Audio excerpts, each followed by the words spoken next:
Okay, so here's my library. This top shelf and half of this second shelf are all my religious books. So as you can see, I have, I don't know, I have the I Ching, I have the Book of Mormon, the Quran, and many versions of the Bible.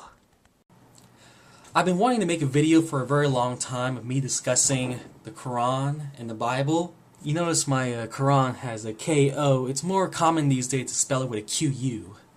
So I've been studying both books and I noticed that there's a lot of similarities, more than there are differences. I mean, after all my studies and research, I noticed there's very little reason for conflict.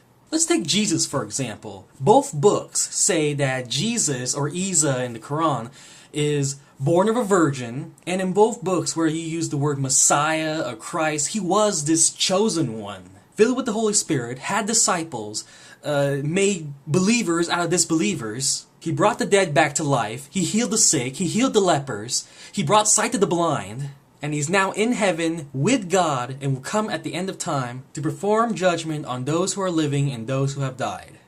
Both books. That and many of the other stories I'm about to tell you brings us together more than it sets us apart. The story of Adam and Eve. Both stories claim that Adam was the first man. There was a forbidden tree, there was a tempter. The first murder, yes, Cain killed Abel. Both books. The story of Noah. God told Noah to build an ark, have 2 of each animal in it. There was a flood that wiped out the wicked. The story of Abraham.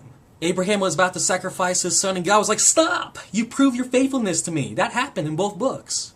The cities of Sodom and Gomorrah. The cities were destroyed due to abomination. Lot and his loved ones got out. His wife was left behind. The story of Moses and the Pharaoh of Egypt. The staff of Moses turning into a serpent. The crossing of the sea. God's plagues of locusts and frogs. All this, plus more, happening in both the Bible and the Quran. The Tower of Babel, Jonah and the whale, David and Goliath. It's like reading the same news from 2 different newspapers.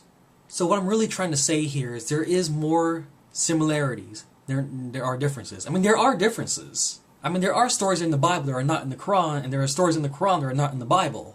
But I've learned enough from these 2 books to say that there's more that can bring us together than there is that sets us apart, like I said. So my point here is, I think you already know what I'm trying to achieve here.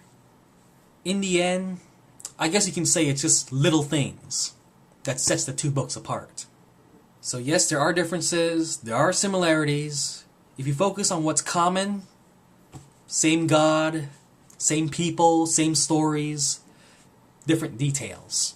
So yeah, I was curious and I enjoyed reading them both, They both have like special features and deleted scenes for each other, right? I know there are a lot of haters out there towards one book or the other.